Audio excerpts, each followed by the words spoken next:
আসুন আজ আপনাদেরকে আমি দেখাবো গাম টেপ বা কস্টেপ কীভাবে তৈরি করা হয়। মূলত গাম টেপের মূল উপাদান গাম টেপ রোল, সেটা আসে হচ্ছে চায়না থেকে।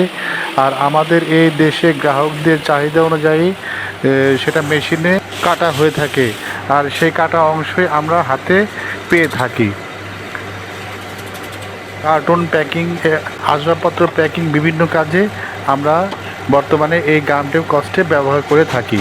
বাংলাদেশের গার্মেন্টসে এই কস্টেপ গাম টেপের সবচেয়ে বেশি ব্যবহার হয়ে থাকে। আসুন আজ আমরা দেখি কীভাবে গাম টেপ কস্টেপ কাটা হয়।